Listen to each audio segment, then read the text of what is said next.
All right. Hello, this is Jackie Scott. We're going to go ahead and get started. It's 2 o'clock. Welcome to ECERS for the beginner. We have a live virtual component of this training, and then we have participants in the room. This training will be recorded, so after this training, you can access it at whatever time and earn a professional development certificate if you take the 5-point quiz that will be available afterwards. Those of you that are joining online live right now, after the training, you can email me at hub@first5shasta.org, and I will send you a professional development certificate if you would like one. So having said that, we're going to go ahead and get started. I'm going to turn it over to Leslie, and we will begin. Hi, everybody. My name is Leslie Segura, and I'm currently a mentor coach with Quality Council North State and Shasta County Office of Ed. And I'm really excited to be here today to provide this opportunity for you to learn a little bit more about ECERS and just kind of provide you with things that you can add to your environment, and then also talk about some language and conversation that we can have. So this is really, I kind of tried to make this really for somebody that's starting to use the tool or somebody that's really new to the tool, just to kind of give you some information about materials to add to your environment, what that might look like, what some conversations and questions may sound like. So I hope that you find this useful today, and we're going to go ahead and get started. And real quick, just a quick note, those of you online, you've been muted. We're going to take questions at the end, right, Leslie? Yes. So if you have questions as you're going through this, make sure to write them down, and then at the end, we'll have some time for Q&A. Sure. And there is an opportunity for you. I'm going to be asking you to think of some questions or think of some conversations you can have based on materials or the different centers in the environment. So when we're at that point and you want to provide some examples, feel free to do that too. But as we're going through this and maybe you have a question about art, just kind of write your question down, and at the end I'll have an opportunity to be able to ask those questions.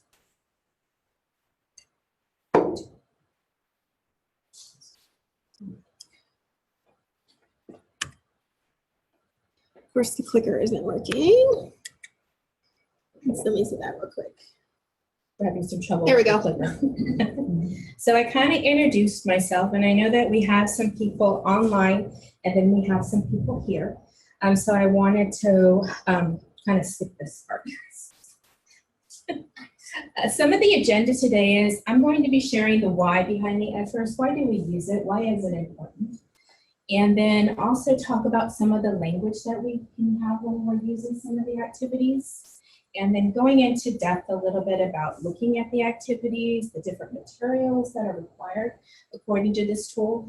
And then, like I said, and Jackie said, there's an opportunity for you to be able to ask questions. If you should ever have any questions, you can always feel free to reach out to me. I know sometimes we go into different environments and we see different things, especially with this tool. It's kind of open to everything. I mean, we talk about art or we talk about science, and it's kind of like an open door. You kind of can think outside of the box. So sometimes we see different things and we hear different things. So we have questions. I know that happens to me when I go into classrooms. Sometimes I see things I've never seen before.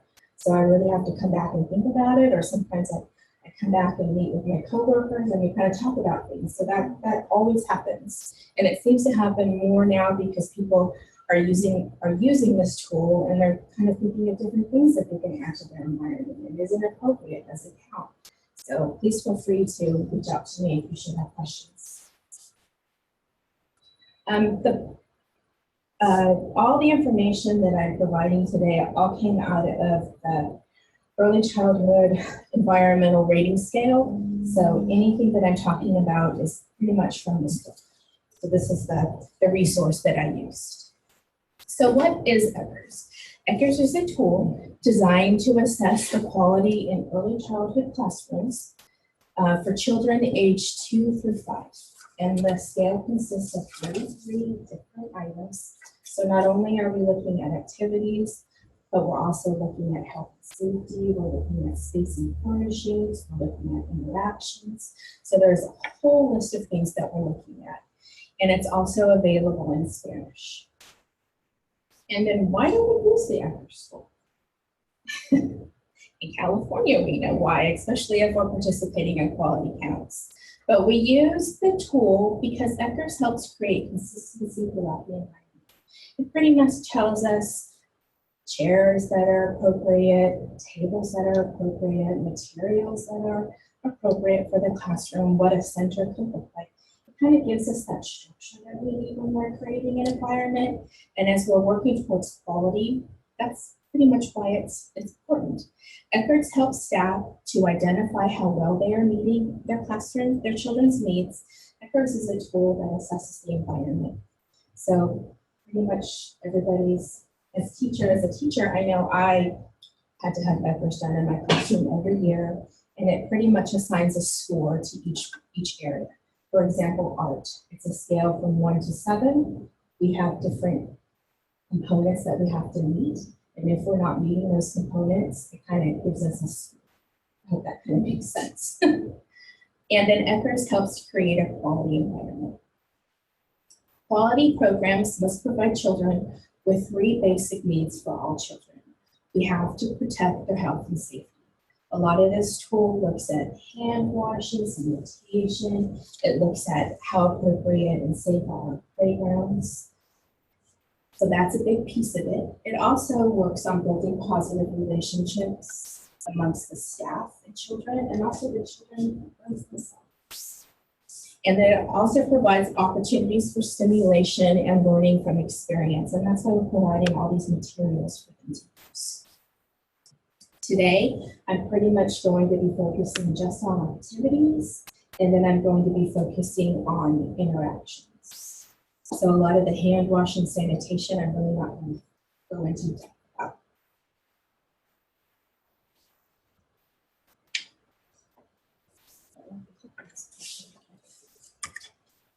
That's right.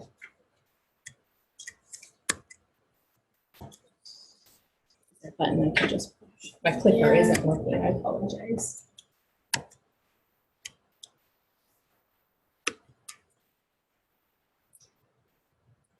Is this the right side? Yeah. Okay. Children in quality programs have better outcomes for language skills. When we kind of know questions to ask, conversations to ask, language skills. Pre-academic skills such as math and reading awareness. So we're kind of teaching all those things.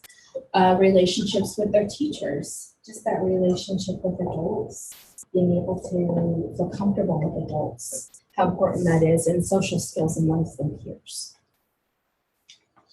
So right now we're going to talk a little bit about language and reasoning, and this is the third section, the third subscale in your rating scale. And the first thing I want to talk about is a little bit about communication, because communication is so important, and it's also a piece that we kind of look at when we're doing an assessment. Communication, one thing that as providers, our responsibility is to be able to provide activities that encourage communication, especially when I'm coming and doing an assessment or I'm working with teachers. This is where you want to hear talking. You want to hear conversation happening amongst the teachers, amongst the children. Staff communicating with children during free playing group time. Children that are playing with Legos, the teacher going up and asking questions. What are you making? Tell me about what you're doing. That's the thing that we want to hear. Materials that encourage communication. Little people in the dollhouse area, or animals in the block area, puppets, flannel stories. Those are things that we want to see so that children are able to have conversations among themselves, have conversations with their teachers. And when staff are linking spoken language with written language, dictation. Like if a child's painting a picture, the staff going up and asking, "Okay, tell me what you're making," and then the staff writing on there. It's worse. Or if somebody comes in very sad one morning because they miss mommy, maybe sitting down with them and helping them feel better. Let's write a note tomorrow. So sitting down and, okay, what are we going to write? So the child telling you and then you writing those words down. That's kind of things that we expect to see. Communication. Language developed reasoning. This is a tough one because these are the ones where children, you really have to get children to kind of think a little bit more. These are the ones where staff are talking about logical relationships, such as mentioning size, shape, and color. Oh, you're holding the red triangle, or you have the green block.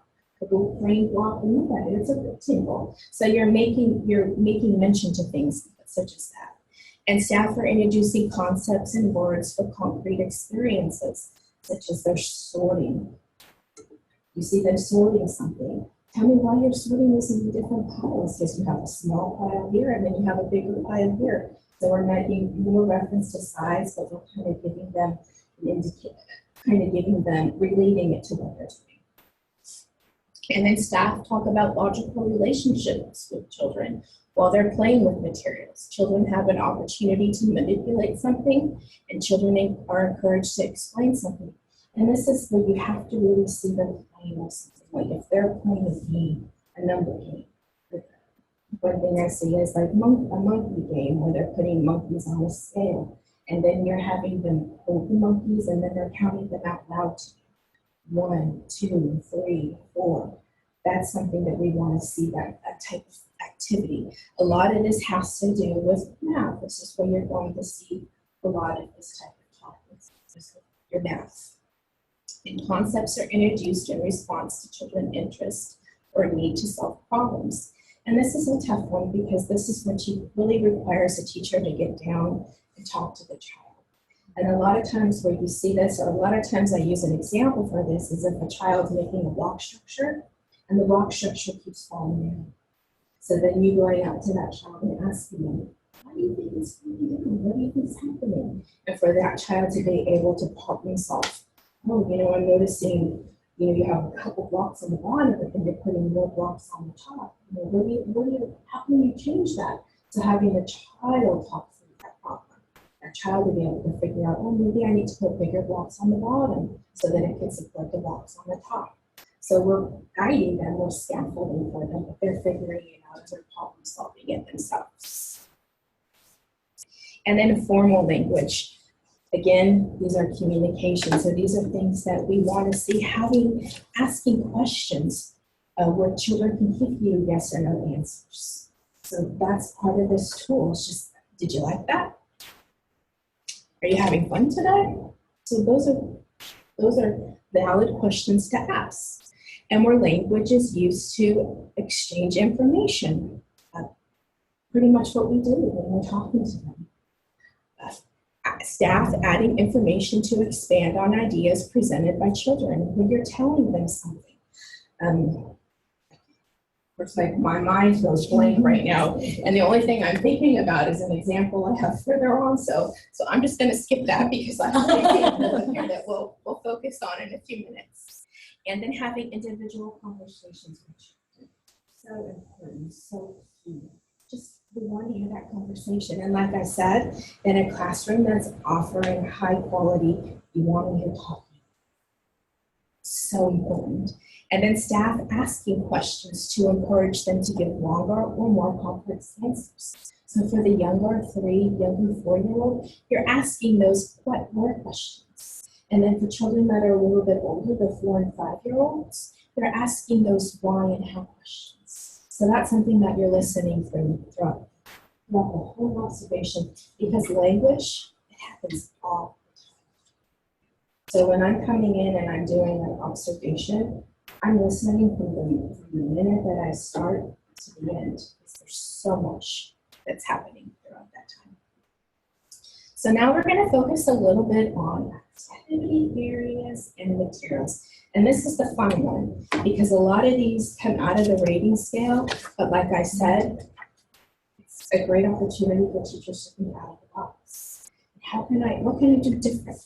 And that's what's so exciting about this tool, because for me, it gets my brain moving a little bit more, because I get focused on, we have to have certain things, and that's what you have, but somebody else is like, you do something different.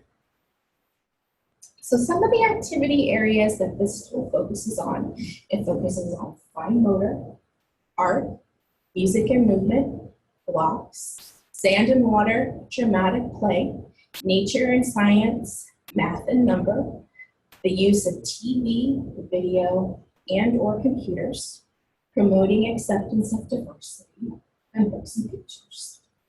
And what I wanted to do today is kind of go into each of those areas, give examples, give categories that are required for these things, and kind of give us the opportunity to think of questions we could ask or conversations that we can have based on some of these materials from this activities. So this is where you're going to be able to help me a little bit. So throughout this tool, when I'm talking about centers, you're going to hear a lot about substantial portion of the day, because it's very important for these materials to be available for a substantial portion of the day. And that is where at least 1/3 of the time that children are in attendance, those materials must be available. So for example, if you're a 3-hour class, if your classroom's only open for 3 hours, you would only have to have materials available for 1 hour of that day in order to get substantial portion of the day. As you have more hours when your center's opened, that changes. And in your rating scale, they give great examples of some things that you can have for a substantial portion of the day. But I wanted to make sure that you kind of knew that, because I'm going to go through some of these and you're going to hear substantial portion of the day a lot. So for fine motor, of course, we want materials available, accessible is what our tool uses, to be available for a substantial portion of the day. A substantial portion of the day is 1/3 of your day. Materials should be well organized, and that just means that puzzles are kind of in their own area. You have your small building materials kind of organized in their own place. And we're looking at art materials, so we're going to want kind of have our art materials in a specific spot, and then our manipulatives kind of in one area. So that's kind of what it's talking about when we're talking about well organized. It doesn't have to be perfect, just kind of like I'd be able to say, oh, this is where we can have puzzles. Materials are available at different levels. So with puzzles, we may have knob puzzles for our younger children and jigsaw puzzles for our older. If we have younger children in our classroom, maybe think about different types of manipulatives that may be available for them, or different sized crayons in the art. That materials are rotated, that you're moving things in and out. It's kind of not always staying the same. That if we have broken crayons, we're kind of thinking of different ways we can use those crayons and maybe get some newer crayons in. Containers and accessible storage shelves have labels that encourage self-help. As we move up in the tool, for example, it starts at 1, and 1, when we get a score, for example, that's kind of inadequate. Those are very low, not much is happening, nothing's going on. Till we get to a 7, where we're looking at excellent.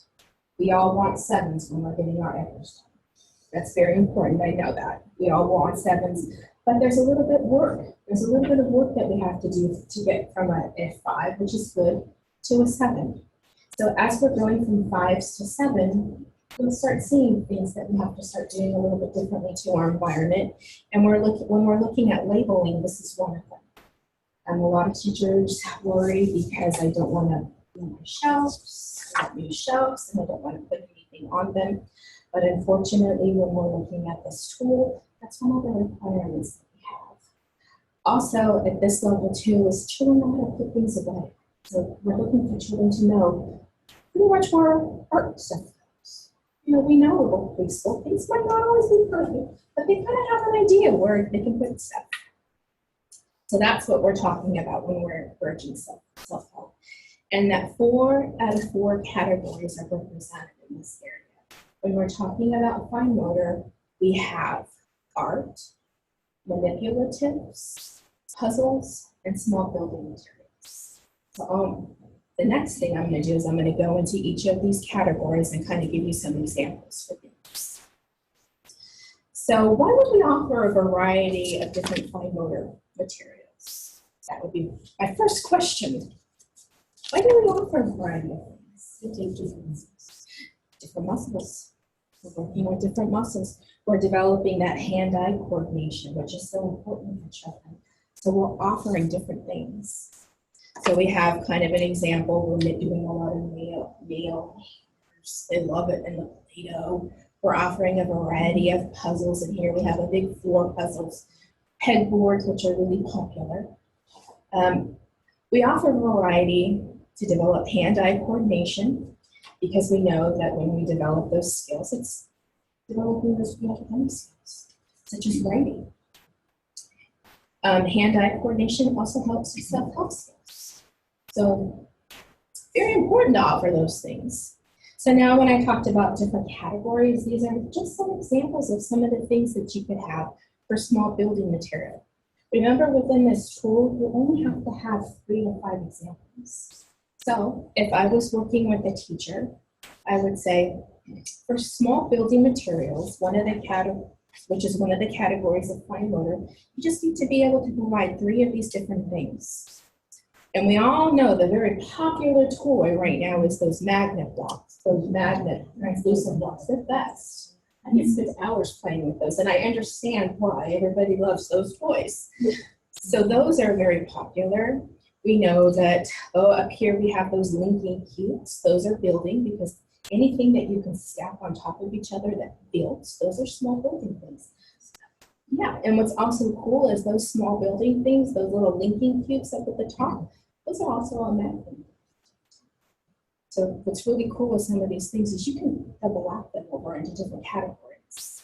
So we have interlocking blocks, linking blocks, small blocks, inch cubes, bristle blocks, tinker toys, magnet blocks, lots of different things. Remember, you only need 3. For fine motor, we also talk about art materials. With this tool, in order to get this category, you have to have paper. Paper is essential. So you have to offer paper, and then 2 other art things, such as crayons and pencils. And then these are some different examples of different art materials. You can have crayons, pencils, paints, paper, collage materials, Play-Doh, clay. All those would give you credit for art. And then manipulatives just need 3 to 5 different things: beads and strings, lacing cards, pegs and boards, some snappy button toys, some gears, some nuts and bolts, and toys that link together, such as Mr. Potato Heads, and trains and train tracks. You just need 3 of those. The little toy up there with the nuts and bolts, that is the best toy too. Love that toy. I had one of those in my classroom when I was a preschool teacher.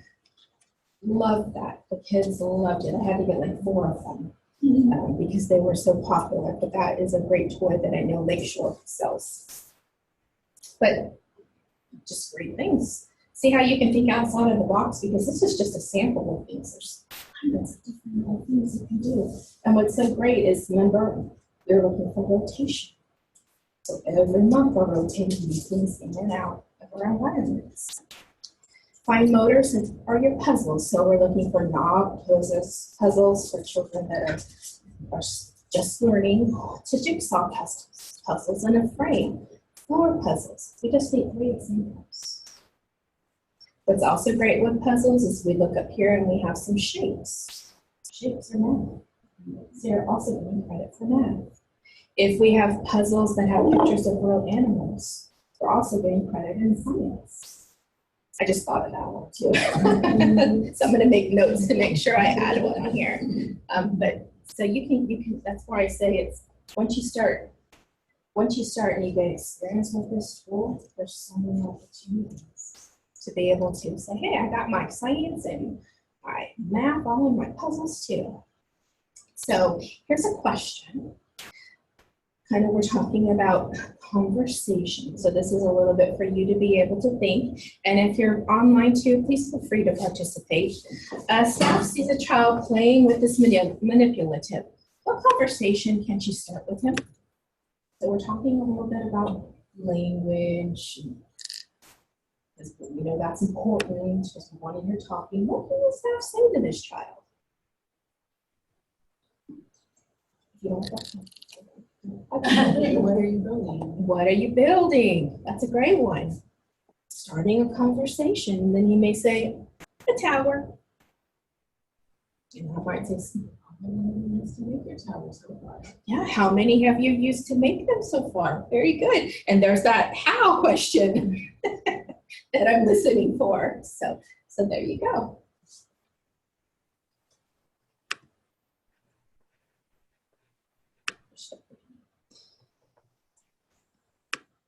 Anybody online have a question? I just muted them. If you do, people online, you can type in the chat box.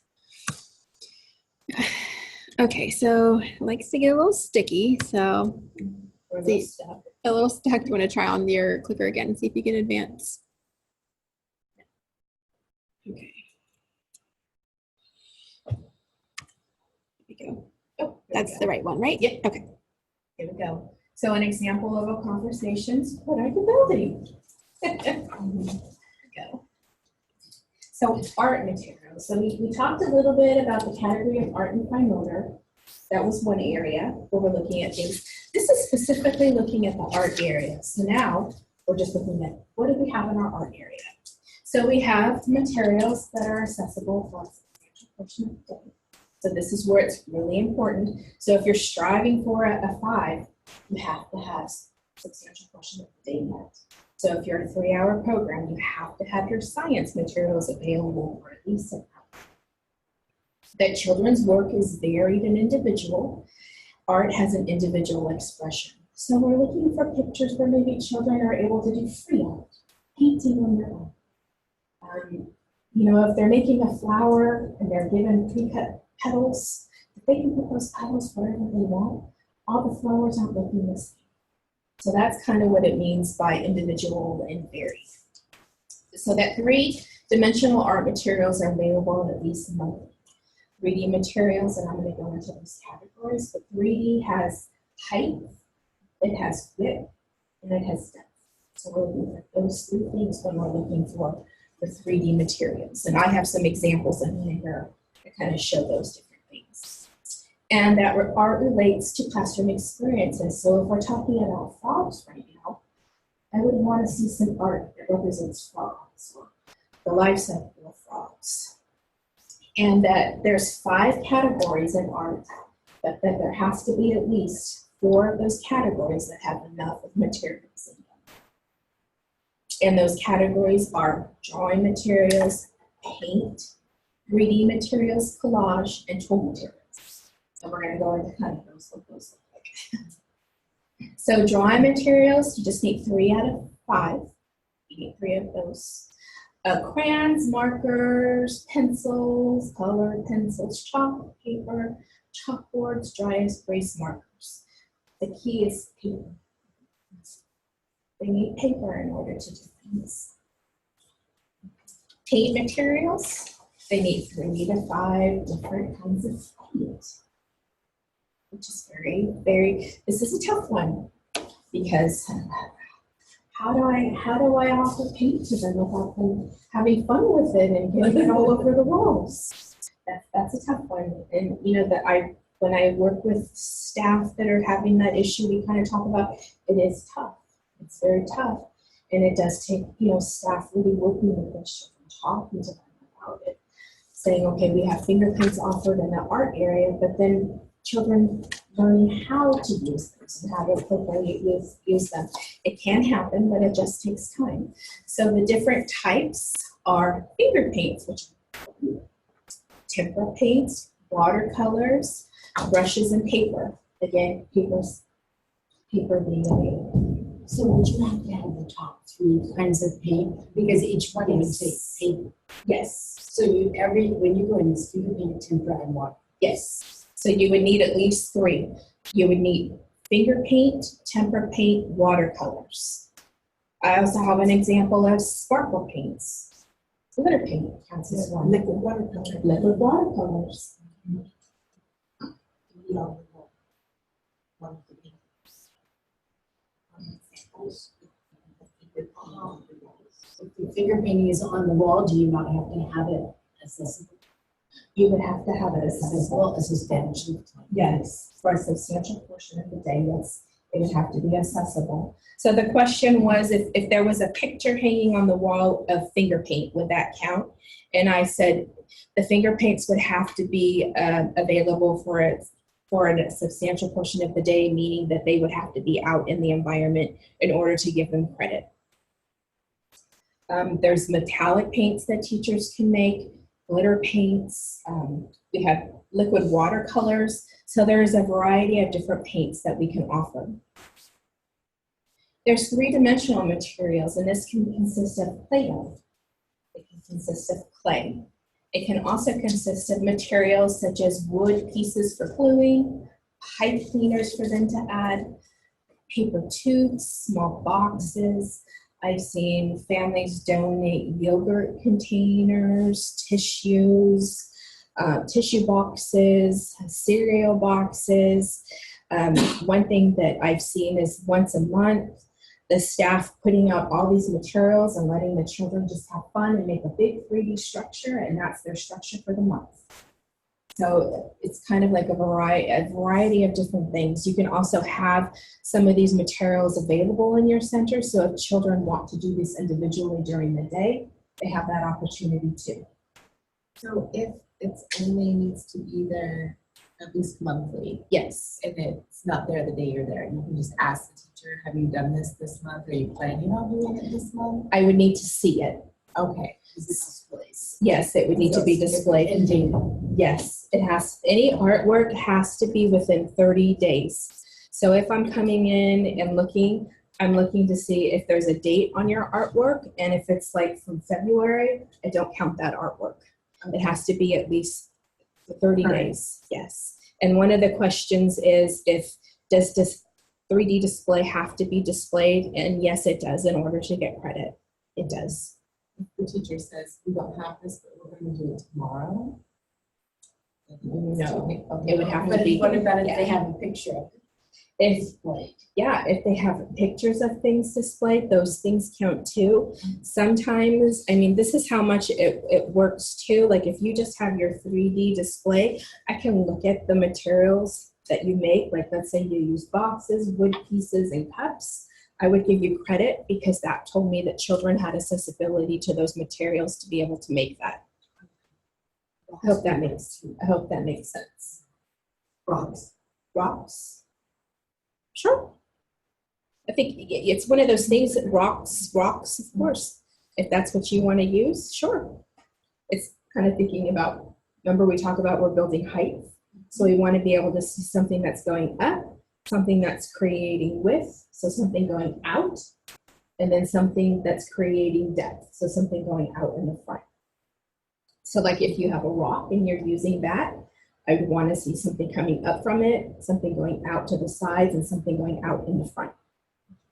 Yes. I've noticed a lot of children want to take home what they built.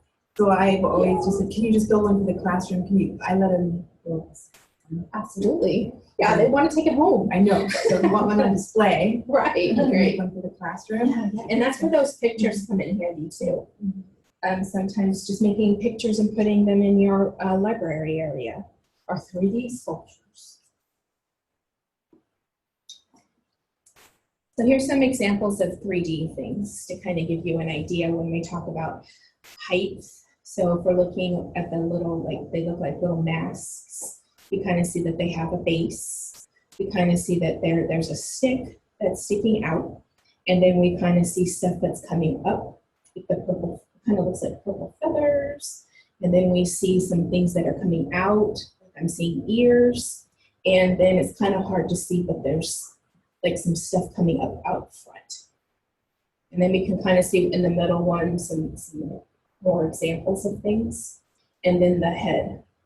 I don't see the head structure, but I don't think that's what it is. I think it's like clay or something. It kind of reminds me of a skeleton. Looks like a costume. Yes. So those are some things. And this one's tough because I don't think that we ever really knew what it meant by 3D structure until we really got into depth with this tool, what it meant and what was required. Because some people say, I gave them a sheet of paper and they glue feathers on it, and that's my 3D structure, but it's a little more complex than that. And that's where, as you know, people that work with teachers or were teachers, it kind of gives us, oh, this is what it's meant by this tool, to kind of think of it that way. Collage materials, this is another category where we need 3 to 5 different examples. So glue, a variety of different sizes of paper, colors, different shapes, magazine pictures for them to be able to cut up or pre-cut things for them to be able to make a collage, yarn and string, cotton balls, pom-poms, sequins, gems, feathers, buttons. Anybody think of anything else? Corks. Corks, stickers. There's so many different things. Yeah. Yes. Birdseed. Yeah. What was that? Birdseed. Birdseed. Birdseed. Sometimes people use the googly eyes, the caps from milk jugs. So much variety. And remember, you only need 3 things in their little containers for them to be able to use. So there's so much variety you can have in your environment. And these are just some examples of ways to kind of organize them. You know, so children kind of are able to see and decipher the different materials that they can use. These sorting trays are some of the best inventions because there you go, you've got your one category covered. Tools. This is another category. Just different things for them to be able to use in the art area. Have safe scissors. It's hard, scissors in the environment. Some of us like them, some of us don't. You know, but look at all the different variety of different things you can have. You don't have to have scissors if you're not comfortable with having scissors out. You can have staplers, hole punchers, tape, tools for Play-Doh. Remember, Play-Dohs are one of our favorite materials. So if you have Play-Doh and Play-Doh tools, you've got 2 examples already covered. Stencils. And stencils are great too because we're looking at shapes for them. So if we got shape stencils, we also got some of our math stuff covered. And we're looking for numbers, so there's always stencils for numbers. So we got numbers covered for math. Sponge painters, different kinds of rollers for them to use. Brushes of different sizes for them to be able to experiment with. And ink dollars, are those ink dots? These are a tool. So just a great variety of things. And this is a great list from the rating scale of just different examples of things. Remember, you only need 3 of them. And so we're talking about, going back to that language thing, because a big component of this is thinking about conversations or thinking about questions. So what questions could a teacher ask a child based on this activity? She's painting, and she's on an easel. What's something we could ask? Narrative. Okay, you're unmuted online. So for this question, if you'd like to ask or answer, feel free to do so.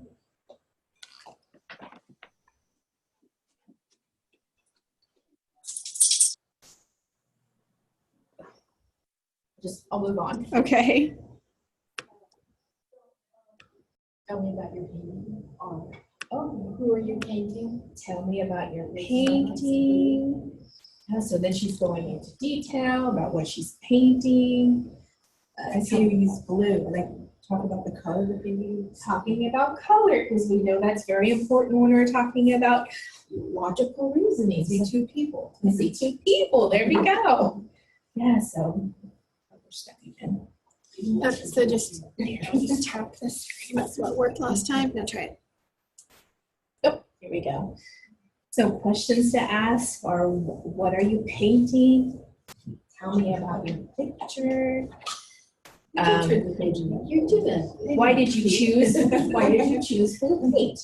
So those are some great questions to ask to start a conversation going. So now, music and movement. One of our favorite ones, having musical instruments in our classrooms. So staff are initiating music and dance activities daily. So a lot of times we're in there sometimes just for a little while. So we might look at lesson plans. You know, what are our music and movement activities like? Looking at your lesson plans, and because If you're having your mentor there or your coach come, doesn't always get to see the whole day. So lesson plans kind of provide those opportunities to put those examples in too. So making sure in your lesson plans, you're kind of putting in the different things that you're doing. That music materials are accessible for children to use. What's different about this category is we're not having a substantial portion of the day, we're only having that they're accessible. So that means for any program under 4 hours, that we have music available at least 30 minutes. Any program over 4 hours, it's at least an hour. So if we have concerns about music being inside, because sometimes it can get a little noisy, think about offering it outside. But there are some important parts if we're going to offer music outside. Music, we have to have at least enough instruments for half of the class. So if you have 24 children in your class, you have to at least have 12 instruments available. And then I'm gonna go back up where it says having a CD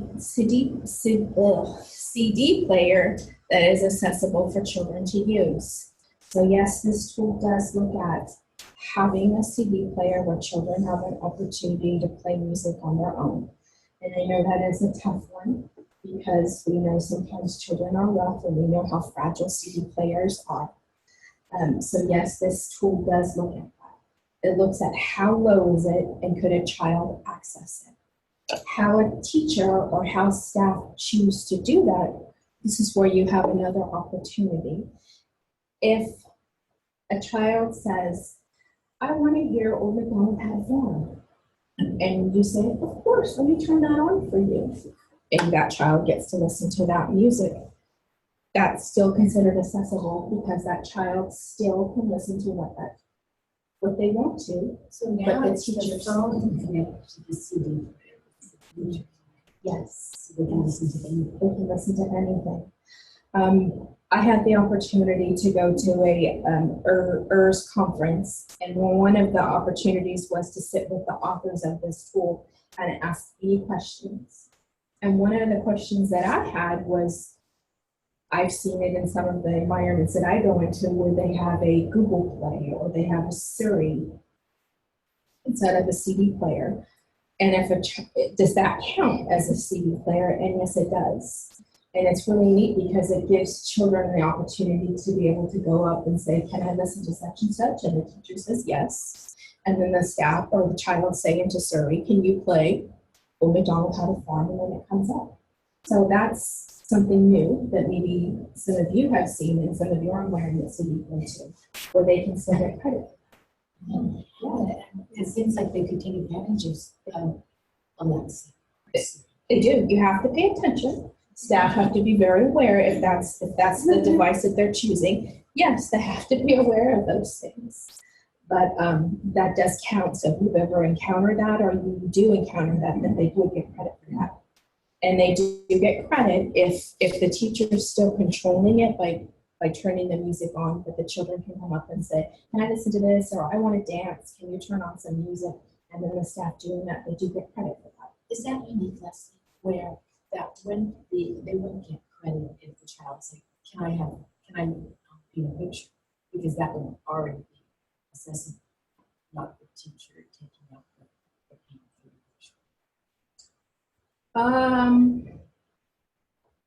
I think that's a little bit different. If I would hope that, because we want to make sure that these materials are accessible for That's them. right. That's So we would want them out in the environment. right. And that the child can do it themselves. Right. That the child's able to do it themselves, rather than if you have a timid person like me, I'm a little more timid, so if I don't see paint, but I really want to paint, I probably wouldn't go ask anybody if I could have paint. The opportunity would be, you would want that paint to be out to be available for that child. It's already poured, ready to go. Ready to go. Okay, good. That's 3 different kinds of paint. Yes. And so one of the questions was, I don't know if people online heard it, but if there was no paint available out in the environment and a child said, can I paint? And the teacher went and getting paint for them, would that still count as being accessible? And that's where the discussion came in that I would not consider that accessible because we want accessible to be out in the environment. And and for music, that we're just having a variety of music available. So we're kind of looking at, when I'm looking at your CD player, I'm looking to see, do you have other music available? Classical music, nature music, children's songs, movement songs. So I'm kind of looking at the variety of music that you have available. And as long as you have a CD player that's down low, and you have some music there, I'll give you credit for it. If I hear somebody, if I'm observing and I see a child go over to the CD player and start playing with it, and your staff or somebody say, "Oh, hands off! Don't touch that. That's not for you," then that's telling me, "Uh-oh." And then it's also an opportunity for me to be able to ask questions. Ask the teacher, "Well, tell me a little bit more about this CD player. How does it work?" So that I kind of get a better understanding. But we always want it to have it be down low with a variety of music. That alone will give you. It's kind of what we see during the process that kind of makes us wonder. Some kids are allowed to, but other kids maybe are not. Is that different? You say, so tell me more about why little Johnny wasn't. Right. And then like little Johnny was breaking the CDs, but everybody else is allowed to.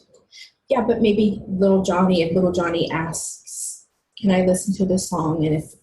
And I might prompt that. So if he asks for a song, what would your response be? I would hope that they would say, of course I'll turn it on for them. So this is a question that we often see or often get asked. You know, sometimes children just aren't interested in this stuff. How do we get them interested in stuff if they're not interested in it? What's one thing we can do? Move it to a new space. Move it to a new space. Kind of open it up. Something different. Didn't see it. Sometimes just staff going over and using the material. Just going over and playing with the instruments. That brings attention. Children didn't even know it was there because they were more interested in the science activities. Introduce the materials at a group time. Talk about it. This is our new instruments, and this is how we use them. How do you think you can use them? Is there another way we can use them? So bringing some interest. Sometimes children just aren't interested. That is okay, but that is your indication that it's probably time to rotate something new into the environment. So now we're moving on to blocks, which is a very fun category. Because this is where we hear a lot of language, a lot of conversation that's happening with blocks. Remember when we're going into the 5 area, we're looking to make sure that there's enough room for at least children to be able to build in, and for those structures to for them to be able to move freely around. And we're wanting them to start building structures. So we're kind of looking at the space and the amount of blocks that they have access to. We're looking for at least 3 different types of blocks. And so it gets a little complicated at this point because we have unit blocks, we have foam blocks that kind of are the same shape as unit blocks. So they're kind of the same category. So if we have foam blocks that are like the same size as unit blocks, I would count that as one type of block. Even though it's foam, I know it doesn't make a lot of sense, but we're looking at the shape. So I want to see a different kind of shape of a block. So this is where you can start adding cardboard blocks in. Different size blocks.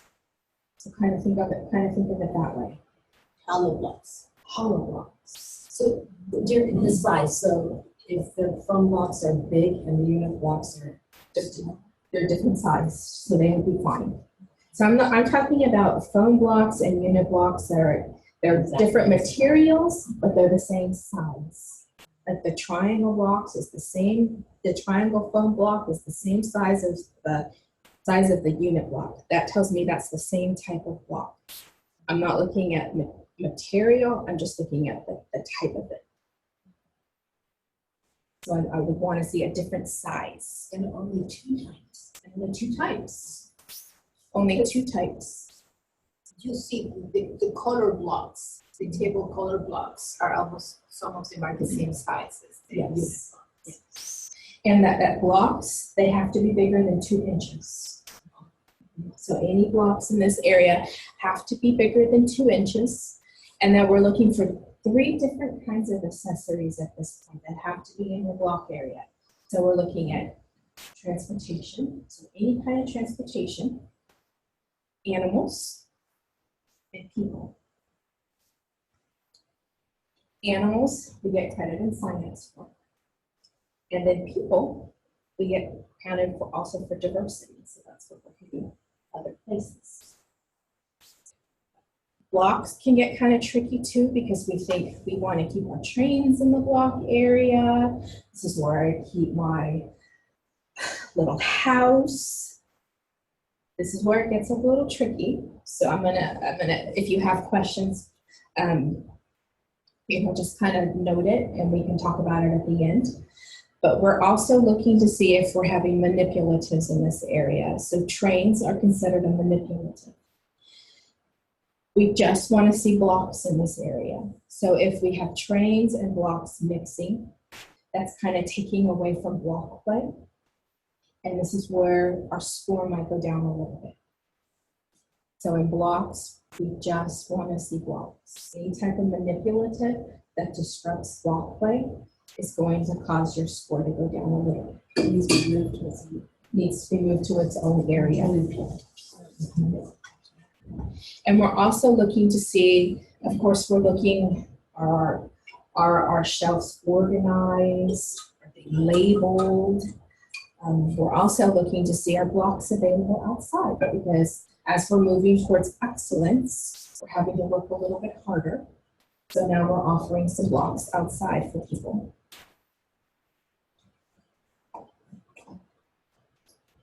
So here, we're thinking about conversations again. So what conversation could a staff member and the children have based on the block structure they've created? I know it's a little hard to see for those of us that are in the room, but they've built a beautiful block tower. What did you make, Leslie? What did you make? That's a great question. What did you make? They were so proud. They do look proud. They look very happy. And we've all seen this in our lives. Some questions to ask. What did you make? Tell me about your block structure. How did you work together? There's that how question. How did you decide where to put each block? How did you keep them up? How did you keep them up? How did you get them from up? Yeah. Same question. Yeah, yes. How did you get them from up to not fall down? Yeah. The ones that you stacked up way high. Lots of conversation that you can have. And again, we talk about conversation. Here we're having interaction. So we're looking for those things. We're looking to see our staff talking to the children as they're playing. Sand and water, woo-hoo, fun one. We know we love the sand. As a teacher, love the sand when we come in and half of the sandbox was on the carpet. That was fun. For parents, having to explain to parents why their daughter has a bucket of sand in their hair. It's just fun. Children love the sandbox and they love water play. Both sand and water play is happening inside and outside. So we're kind of looking, and as we're moving towards excellence, that's kind of something that we're expecting. Sand and water play are to be used for digging, measuring, and pouring. So we're kind of at this point looking at the materials that we're using. Sensory, water, sand play. So sometimes we put rice in there, sometimes we put flour in there, we put different things in there, but we're always looking for that opportunity where they're able to dig, scoop, and pour. So that's the whole object of sand and water play. And then we're offering a variety of tools that are accessible for play. We're looking for different size containers, spoons, funnels, scoops, shovels, pots, pans, molds, people, animals, and trucks. Just a variety of different things. Measuring cups, measuring spoons, because we know those are things that we do on math. So you can get credit for those things here too. Just those things. And then sand and water is available for at least 1 hour daily. So any program that is over 4 hours, that sand and water is available for at least 1 hour. And that for any program under 4 hours, at least a half hour.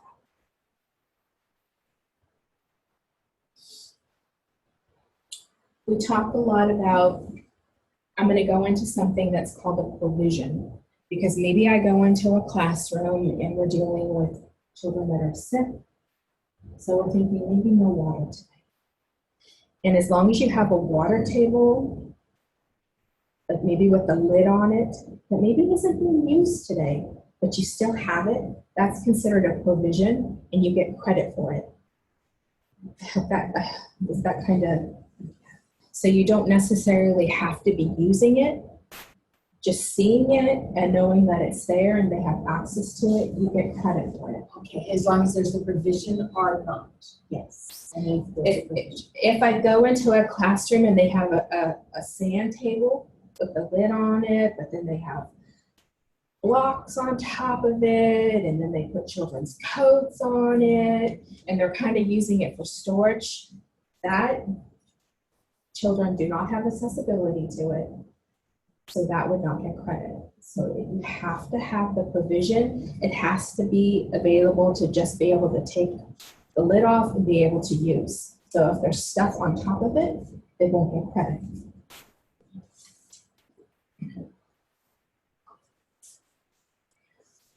To get into the 5 area, so this is where it gets a little tricky too. They need to have one of those things inside and one of those things outside. So inside you can have either sand or water, but then outside you can either have sand or water. You just need one of those. In order to get 7, you have to have both of them. You have to have sand and water available inside and sand and water available outside. And then you have to have all these materials. Remember, they have to be able to scoop and pour. And then also with these, there's opportunities to ask questions. So if I'm not seeing anything, I might be able to ask a question. Well, what other kinds of toys do you have? What other kinds of materials do you have? But you always want to be able to have them available so that maybe we're not having to ask those questions. Dramatic play, which is another fun one. Here we're looking for materials accessible for at least a substantial portion of the day. So at least a third of the day having those materials available. And that there's props from at least 2 different things that are accessible. So we might have housekeeping because we generally have a kitchen and babies. That's considered housekeeping, but a separate theme available. And the area is defined, and clearly we have a dramatic play here with materials for them to be able to use. And that materials are rotated with a variety of different themes. is that a question you would ask if you were next? I would hope to be able to see it. I would hope to be able to go into a classroom and be able to see that they have housekeeping and maybe they have a flower shop right now. And then ask them about other things that you used during. Oh, I see. So ask them different things. Sometimes you can find out that answer by looking at their lesson plans, especially if they have like last month's lesson plans available. You might be able to look on lesson plans from previous months to see what their themes are. But yes, that's something you could ask. So the question was, could you ask them what their different themes are so that you kind of get an idea that at least people are rotating their themes? And that as we're moving towards excellent, that we're taking the time, if we're talking about having a coffee shop, that maybe we have pictures of coffee shops. Or maybe we've had a classroom visitor from a bakery come and we've taken pictures of the visitor and we've written stories and we've gone on a field trip. So you're kind of enhancing your environment a little bit more. So these are just a variety of different things. There's housekeeping, office, restaurant, store, construction, a medical office, a gardener, farmer, fantasy. There's so many. And these are just a few. And some of you may have your favorites. Like mine was flower shop. We love flower shop. That's school had a pet store. Yeah, we had a veterinarian, and I had lots of little animal crates. And so we made different environments for the pets. Like we had a snake in their environment, like storing pizza. Yeah. In order to get credit for a different theme, also, you have to have at least a variety of 3 different things. So in order to get credit, like if you're having a doctor's office, maybe have a stethoscope, maybe have a smock for them to put on, maybe have a doctor's kit. So there has to be at least 3 things from a theme in order to get credit. You don't have 3 stethoscopes. It have to be different things. Yeah. So the question was could 3 stethoscopes count? And I said no, that has to be a variety of 3 different things. So Leslie, to get this information, you're presenting, we're getting the knowledge today, but somebody wanted to check out all these, what you have to have, they would reference the ECERS book, right? Yes. Is that something they could ask their center for or order off the ERC website? Is that right? If you wanted more information on this, I got, like I said, I got all of my info basically from the rating scale, but then we also have a bigger book. It's called an All About ECERS book, and it's a thicker book that has even more information. And those can be purchased if you're participating in quality counts. That can be purchased from your allocation dollars. Awesome. And then I know we purchased ours from Kaplan, but I know people have also purchased them from Amazon. So you can get a lot of information from the bigger book. Cool. Yeah. And then a lot of clarification. In A lot more. pictures. Awesome. And then also, ECERS has a website. It's the Environmental Rating Scale Institute. And they have all the tools that we use. And sometimes they update things. So they may make changes to our rating scale, such as the people that are here are going to be able to see, but I'm showing them my rating scale, and then I'm showing them a picture of notes that I've gotten from ERC. I call it ERC, but it's the Environmental Rating Scale Institute, and they make changes. So these are some of the changes that they've made according to this. So we kind of have to always look at that too, because they don't email us and tell us we've made changes. It may just be one of us logging on and say, hey, they made a change in April to dramatic play, and then us having to kind of look at the new information and then kind of making sure that we're letting everybody know of the change. The latest one was 2016. Yes, the latest one was in 2016, so there hasn't been anything current that's come out, but it does happen. And I know there's been some changes with different tools, but with ECERS, we're pretty much current right now. Cool. Great. And a lot of times too, if I know for myself and the other anchors, if we have questions about things or we're seeing things in environments or somebody comes and asks us questions and we're not sure how to answer it, we have what we call master anchors, and those are people that have trained us that I just say, hey, I got asked this question and I don't understand it from our books. I'll ask them the question and then they'll give me the answer. And so that helps clarify things for me too. So these are some examples of dress-up clothing, because these are things that we look at too. In order to get a 5, we have to have examples of 3 different types of clothing from boys and 3 different types of clothing from girls. So we're looking for boys and girls clothing, and clothing is one example. So if you have shirts and tops And pants, that's one example.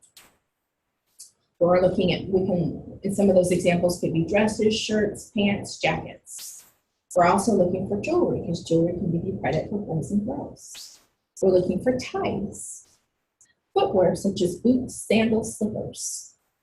Purses and wallets, like a purse, a female, a purse for a girl, and then maybe wallets for boys. And then glasses or sunglasses.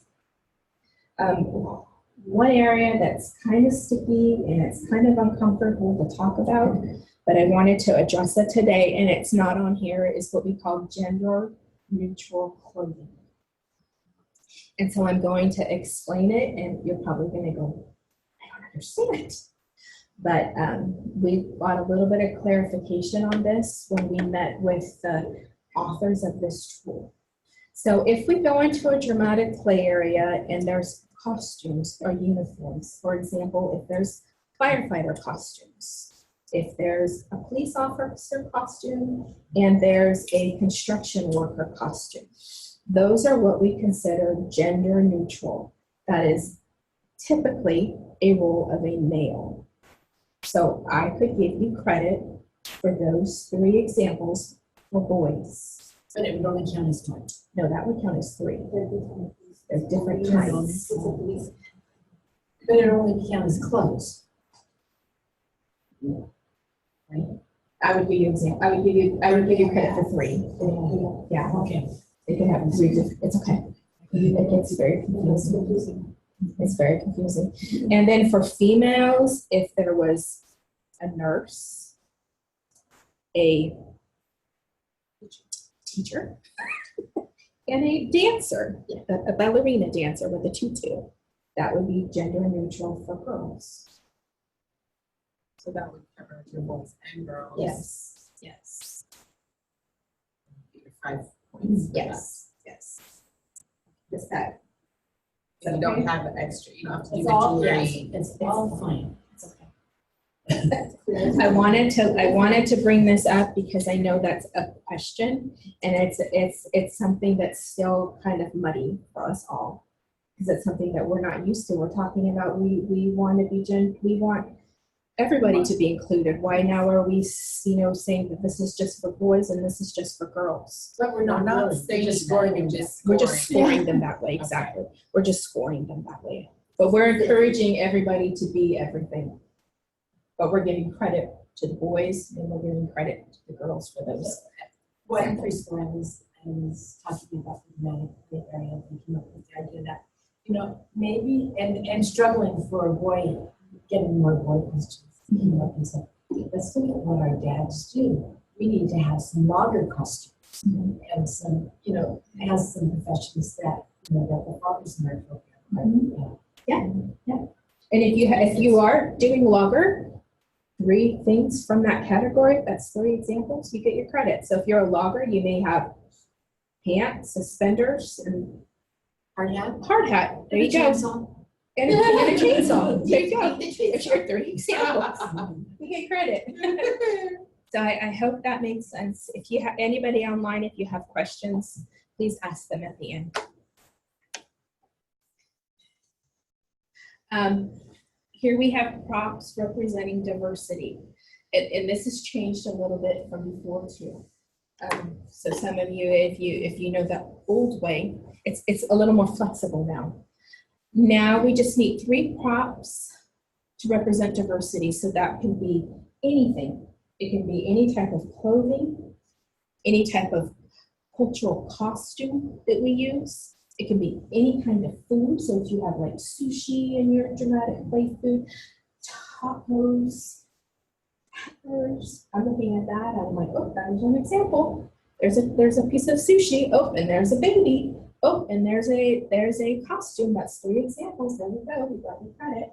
And that is in the 7 area. So that takes a little bit more work. And we're getting credit for that. Yes. I noticed I see posters instead of things. Here we're looking for things. Things, okay, a lot of times people use a poster and think that's. Yeah, here we're looking for things for them to play with in the dramatic area. Yeah, what's good though, posters give you credit and diversity, promoting acceptance of diversity. So we'll get credit for posters in that area. And then we're offering dramatic play outside. So sometimes people struggle with two things in the classroom. You can have your second theme outside. Maybe you're doing car washing, which is a popular one during summer, gas stations. So if we have some props available outside for them to use, there you go, there's your second theme. So it's kind of like just thinking outside the box a little bit. Flower show outside is great. Flower shop outside, yeah, that is, it's fun. Until you start seeing all your petals in the sandbox. Yeah. There we go. So here's a question, and this one, I'm kind of a little bit of an abstract thinker, but I'm always thinking, we talked about how we're supposed to explain language. So this one, if you don't get it, that's okay, I'll help you. But these children are playing doctor, and the teacher notices them using a stethoscope. How can she add information to expand on the idea of using the stethoscope? So here, maybe they don't know what a stethoscope is.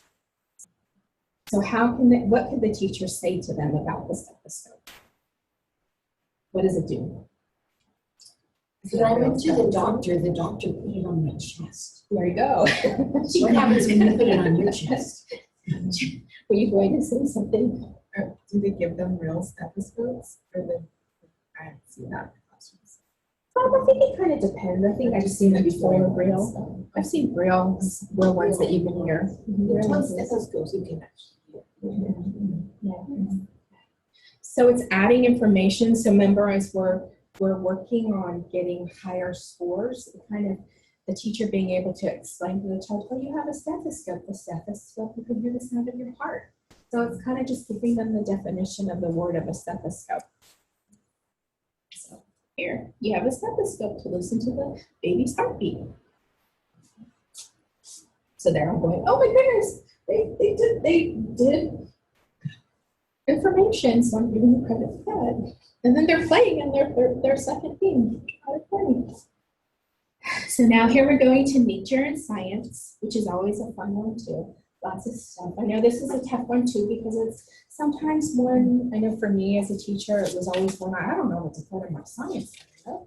I'm not a scientist. So looking at it now and seeing how easy it is, how reassuring it would feel for us to be able to go in and help teachers as helping them create their environment and then you have these things, you're doing that already. You're just putting it out and giving them more exposure to it. So we encourage children to bring in natural things to share and add to a collection of natural objects. So if you're going on a nature walk outside, collecting leaves, and then bringing those leaves and putting them in your science area.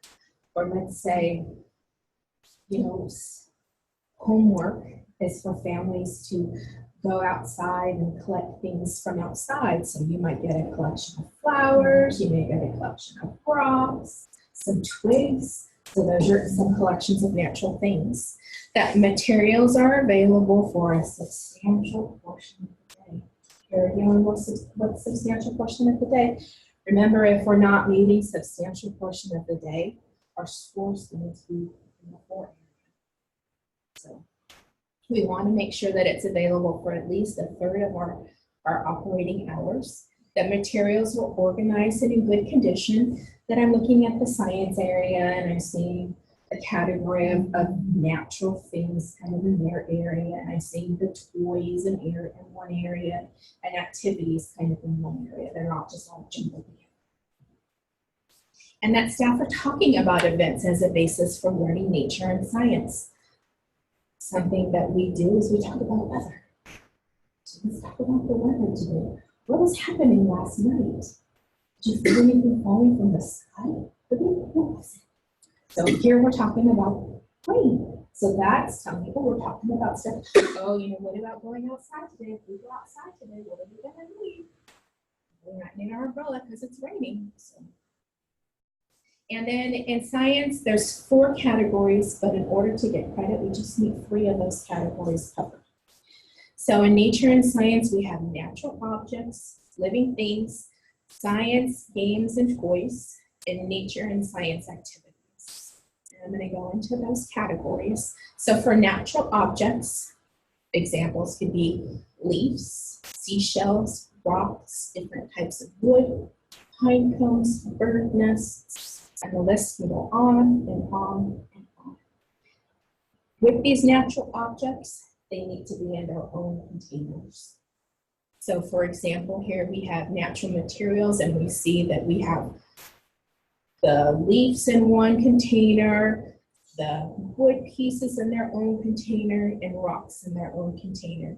In order to get credit, they have to be in their own containers. So many examples that we could put. I've even seen wasp nests. I've seen bird nests. Yeah. Could you use like acorns, or is that toxic? Like if they ate them or something? Use acorns. Okay, I'm just curious. Pine cones. Yeah, well, they have them this, And like I said, these came out of the book. So living things. Some people say, oh, I'm not really good with plants. I forget to feed the animals. Remember, in nature and science, you only need 3 of the 4 categories. So if you're not a living things kind of person, you don't have to have this. I didn't get that. No, you only need 3 of the 4 categories. So sometimes this is the one where teachers can say, I want just a fish as my living thing, and that is fine. You can still have a class pet. You don't have to have 2 other living kinds of living things. As long as you have those other categories covered. I went to a classroom that had a bird feeder, and it was attached to the outside of the window. So then the kids, they just had to go. Yeah. I've seen hummingbird feeders outside of the windows.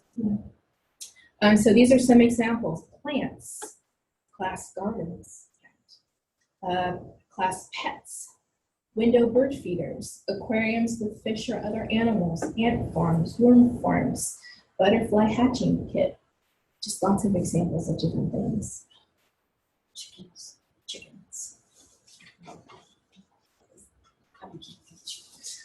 Science, games, and toys. Remember, these are 3 to 5 examples. And we kind of talked about puzzles. Puzzles were ones that we had in our puzzle area. Puzzle area, we can count this. We can carry them at the window. Books in your book area, which we'll talk about in a little while. So we're looking for books with realistic pictures. So we're looking for, they have to have real pictures of animals in them. Games, nature themed games, nature matching cards, nature sequence cards, those count in this category.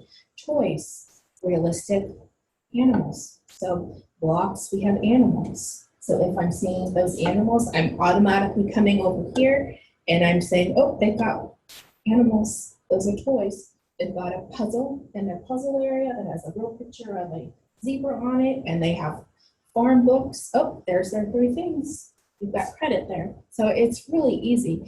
And then magnifying glasses, binoculars are things that we see, globes. So like if we have a globe in there, that's a tool because it's something about the world. So if you have the magnifying glass or the binoculars, don't you need something for them to look at the same time? You just can't have the tool, right? Exactly. So the question is, they need something to look at with magnifying glasses or binoculars, yes. But they can also get credit here if they just have those materials, if they just have magnifying glasses, because here it's considered a toy. There's nothing for them to look at, so maybe that they can have access to it so they can go around and look at their own thing. So here's where we're going to talk about activities. So this is where it gets a little more in depth, because here we're wanting the magnifying glass, but we're putting something with it to look at. That's considered an activity. So like consider if you have a little tray, and on your tray you have a magnifying glass, and then maybe you have a variety of different feathers for them to look at. And then you have pictures of birds that maybe those feathers came from. So maybe they're kind of looking at that. That's an activity. There's a purpose behind it. So we're always looking for a purpose for that activity. So some examples could be magnets with objects to experiment, magnifying glasses with something to look at, sink and float activities, shaking hands with some things to match or sounds for them to compare to, smelling and matching hands filled with different spices. Here we have an example of a land, pictures of dirt, and then different pictures of land things, and then water things. Magnets, here's some pictures of, just some different things for them to Ocean match. animals. Ocean animals, maybe with the Ocean floss. creatures. I honestly can't. It looks like X-rays with the real pictures. X-rays with the real pictures. Thank you, Julia. There we go. So remember, it's always, there's a purpose behind it. There's something for them to do. So if we're just offering magnifying glasses, that's not really offering them something to do. There's not really a purpose behind it. But if we're offering them a magnifying glass with something for them to look at, that's considered an activity. And then what conversations could staff and the child have while looking at this experiment? So here we've got some different colored waters, and then it looks like some paper towels that are going in and out. So if we're thinking about logical conversations, so thinking of why and how questions, this kind of creates an opportunity for you to kind of think of that problem solving type thing, experimenting type thing. So some questions we could ask are, what do you see happening? Why do you think the towels changed colors? How come you think the towel turned orange? Just a variety of different things. A variety for them to be able to problem solve out. Yeah, why we think those things are happening. So math and numbers. One thing about math and numbers is you can find these materials throughout your environment. There does not have to be a math center. Math can be anywhere. So this is one of those that kind of gives you the opportunity to kind of think about where can I add these things. And as we go through these, I'll kind of give you some examples of where we might find these. Materials are accessible for a substantial portion of the day. So there we go again, substantial portion of the day. There's many developmentally appropriate materials of various types accessible. Accessible means that they have access to freely. That materials are well organized and in good condition. That daily activities are used to promote math and learning. So we're also listening to a good example is when children are lining up to go outside, that they're counting together. Let's see how many friends are in line. So let's count together. 1, 2, 3, 4, 5, 6. So we're doing counting out loud together. If we're playing a game, we're counting. Let's count how many frogs we have on the table right now. If we need 8 and we only have 6, how many do we need? So there's some counting that's taking place. That materials are rotated because that's one very important thing, that we're changing things in and out of our environment.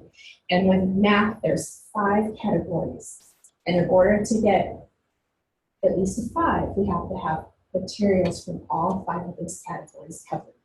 And those categories are counting, measuring, comparing quantities, recognizing shapes, and written numbers. Those are the 5 categories. And we'll go through each of these categories and I'll give you some examples of things. So when we're talking about counting, this is where we have those linking blocks back in our small building materials with fine motor. Those can be considered a counting manipulative also. Teddy bears also count.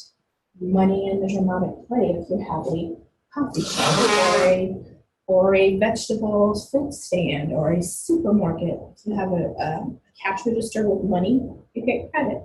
Pegboards for them to be able to put 5 pegs to match the 5 holes that show the number 5. Puzzles, toys, games where quantities of objects are matched to written numbers. Beads and bead patterns, and pegs to fill in different number of peg holes. Oh, I said that already. Lots of examples. And again, oh, there's that puzzle. There's the puzzle with the knobs.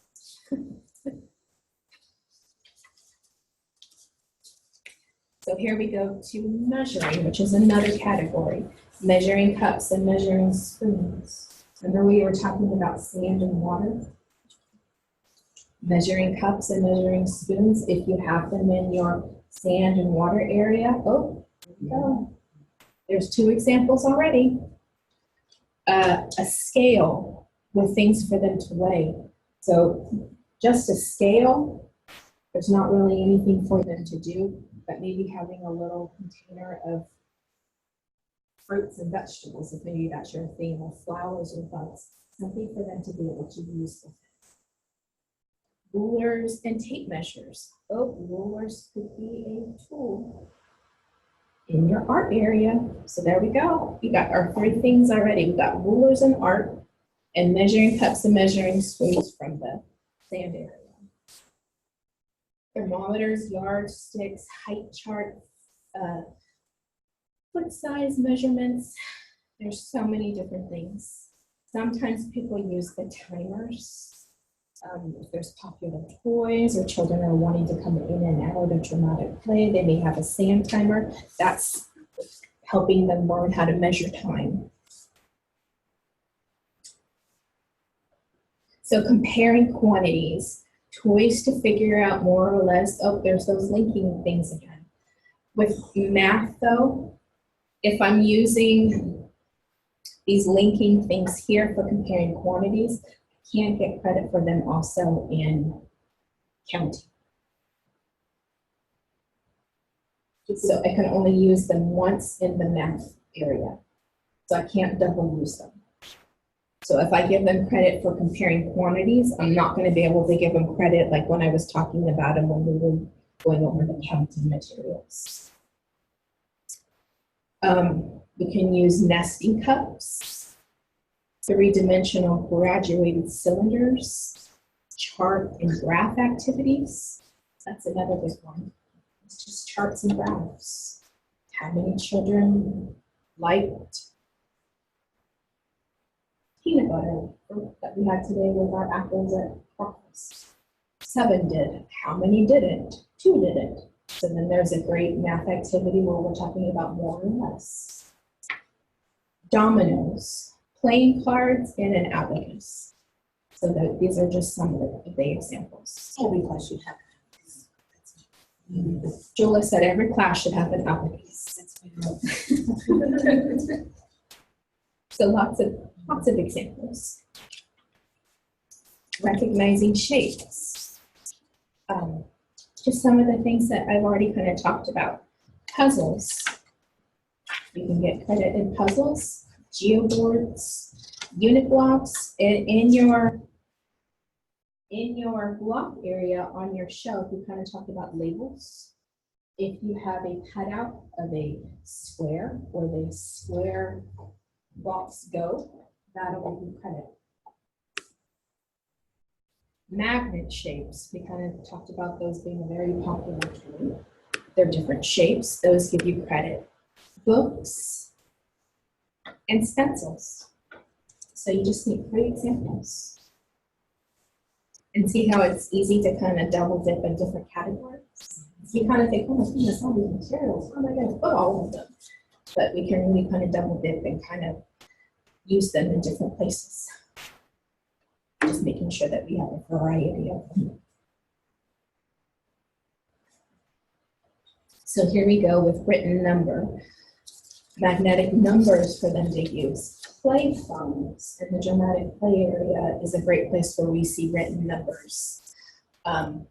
Again, dramatic play money with a cash register, but if we're using it for another category, remember we can't get credit for it here too. It can only be in one category. Number lotto. Clocks. If teachers are using calendar time, those are numbers. Lacing number cards, books, posters, puzzles. There's another kind of a number puzzle because it's just numbers. It's not the matching.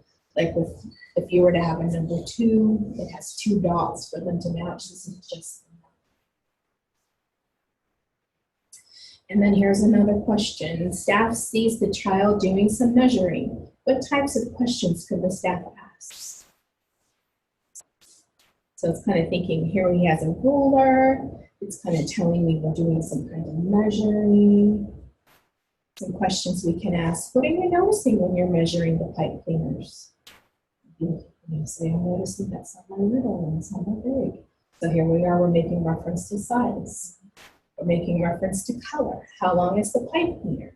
He's manipulating something. He's using a tape measure. So here when we're talking about logical relationships and we're wanting them to be able to manipulate something, he's using the tape measure. And then why are you separating the pipe cleaners into different piles? So then he's going to verbally be able to tell you, because I'm trying to figure out which ones are little and I want to see how many are big. So the use of TV, video, and or computer, because teachers do use this. So any screen time, anytime children are seeing something, they're still having access to this. So we still have to kind of remember the guidelines around it.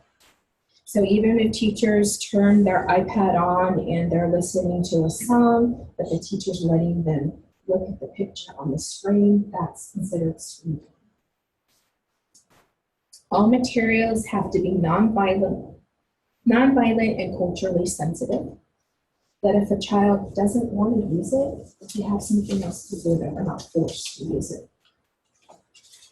That time is limited, meaning there's a specific amount of time for children to be able to use a computer or an iPad.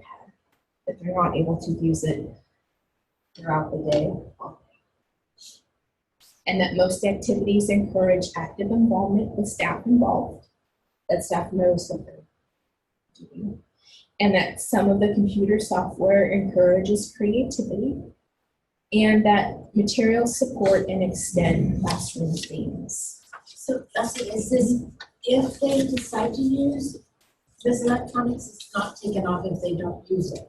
Right, if they don't use it, then you don't have to follow the guidelines around this tool. If they do use it, you just have to be sensitive to it.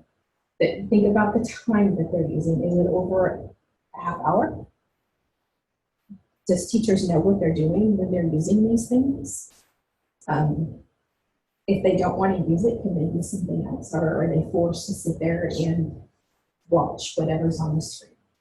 I've only seen it in a couple of instances. One, movie was put on for rainy day recess. Mm-hmm. And another one, it was just used for group song and singing with some movements up on the big screen. Right. And that's probably the only time you're going to see it. But when we see it, as if we're using the tool, if we see it and like, let's say I'm coming in and doing an assessment on a class, I still have to ask those questions. So tell me what it looks like. And in your rating scale, it gives you a list of questions to ask. So if I'm not seeing anything, these are the questions that we can ask to kind of give us the answers. So as you're looking at that rating scale and you're wondering, what do those questions mean? That just means that it kind of gives us a little bit of guidelines of ways we can find out an answer differently if we're not seeing it in the environment. And sometimes for computers, we're not always seeing it because it doesn't happen every day. So we still have to ask those questions because it does happen sometimes. So promoting acceptance of diversity, another big category that you see throughout the classroom. When we're promoting acceptance of diversity, we're going to want to see many books, pictures, and materials throughout the environment. And that these materials are accessible, showing people of different races, different cultures, different ages, different abilities, and gender and non-stereotypical roles. And that some props representing various cultures are included in dramatic. And we kind of went over baby, food, maybe some dishes. So we're wanting to kind of see some of that. And inclusion of diversity is part of daily routines and play activities. And some examples of those may be maybe at lunchtime we're having tacos today, and we're talking about taco, part of a specific culture of people, and we're talking about those different things. Or maybe you have songs and you listen to music from different cultures, and you're kind of talking about those things. And we have activities included to promote understanding of acceptance of diversity, and maybe it's a great opportunity for parents to come in and share. Or maybe if you have a staff member, that can make tortillas, or you have a staff member that is a belly dancer. There you go. Can share those things, can share different cultures. As we move up on the scale towards excellence, these are some of those things that we really want to see. These are also things that we can ask, because sometimes we may not always see these things in the environment when we come in, but these are things that you do. This is also another opportunity to take pictures of those events. Have those pictures in your book area so that they're there. Children remember those. They remember when Mary's grandma came in and did this for us. Those are very memorable events. So promoting acceptance of diversity, we're looking at races, we're looking at cultures, we're looking at ages. So anybody younger than us to anybody older than us. Those are the ages that we're looking at. So for a preschool child, we're looking at infants, parents, or maybe teenagers, parents, grandparents. So we're looking for a variety of those ages in our environments. We're looking for abilities, people wearing glasses, people that sign, people that are in wheelchairs, using walkers, gender. I go a little bit different than what I said about dramatic play, but here we're looking for that role reversal. So here we're looking for female firefighters, female construction workers, male teachers, male caregivers. So maybe a picture or a book of that taking care of baby sister. Those types of things. And remember, we're wanting to see these in pictures throughout the classroom. We're wanting to see these in our materials. So people for blocks, puppets, babies, food and dramatic play, dishes, instruments, music, CDs. We're wanting to see them in those types of materials, and then also in our books. So we're looking for those categories in books. It's a lot. So we're moving on. We're getting close to the end. Yeah, so I don't know if Leslie, you want to stop at like 10 minutes for question and answers, or Yeah, 5 minutes or so? I can move through this one pretty quick. Okay, cool. So here's pictures of books. So here we're wanting to see at least staff sitting reading to children in small groups. Individual time. We're offering a wide selection of books for a substantial portion of the day. And we want at least 20 books for a group of 15 children, and then 1 book for every child after that. So if you have 16 children, we want 21 books. If you have 17 children, we want 22 books. And staff read to children informally, and that books and language and materials are rotated, and that we have at least 3 books that relate to the current theme of the classroom. So if you're talking about flowers, I would want to see at least 3 books on flowers throughout the environment. And our categories of books are fantasy, nature and science, race and culture, factual books, books about people, books with people with abilities, and animals with great animal pictures. And I need 3 examples from each category. So I need 3 fantasy books, 3 nature and science books, and so on and so on. And there has to be at least 20. And some examples of books. So we have culture, animals, fantasy, science. We've got some people up here, gender books. And then here we have an abilities books. Just some examples. One thing I didn't want to talk about is violent books, because I know that's a very touchy subject. Just to let you know, if you have a book in your classroom that has animals that maybe are eating prey, and if those prey are being pulled apart, if there's blood, that is considered a violent book. Any book that shows that is a violent book. If we're talking about a sail just eating a fish, that's not showing any blood.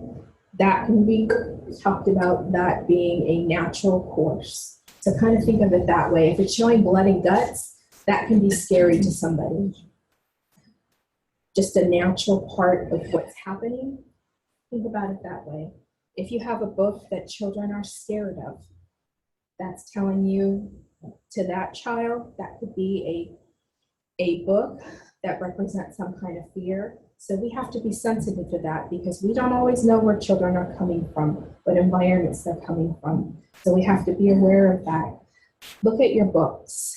If books are showing fear, if they're showing somebody being abused or being scared, if they're showing any type of violence, those are books that we would consider violent. So I'm looking at new curriculum from a readiness group, and when I talked to Frog Street, they sent me a sample, and in their sample, I was like, no, I'm concerned about the book, so they sent me Little Red. Okay, yeah. Like they've done some changes, like the wolf doesn't eat grandma, but he does throw her in the closet, and she's tied up, and I'm like, is this any better? Yeah.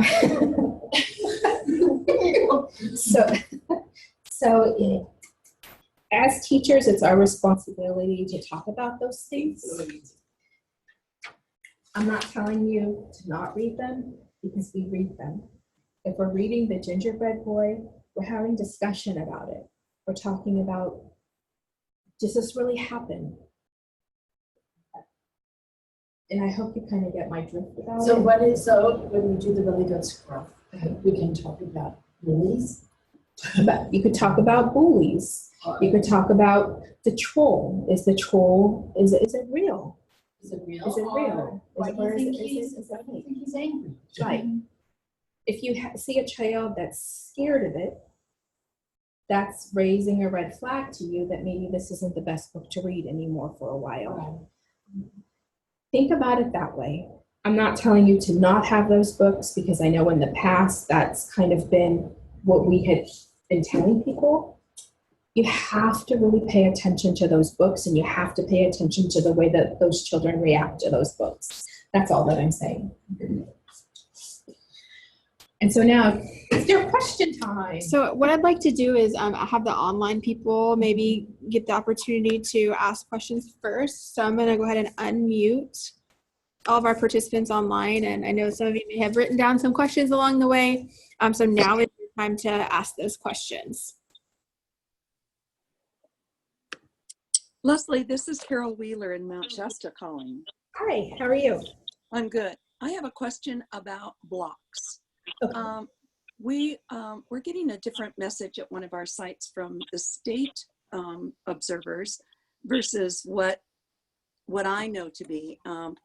We're talking about creating a space that's bordered on 3 sides by for the block area to protect it. Mm-hmm.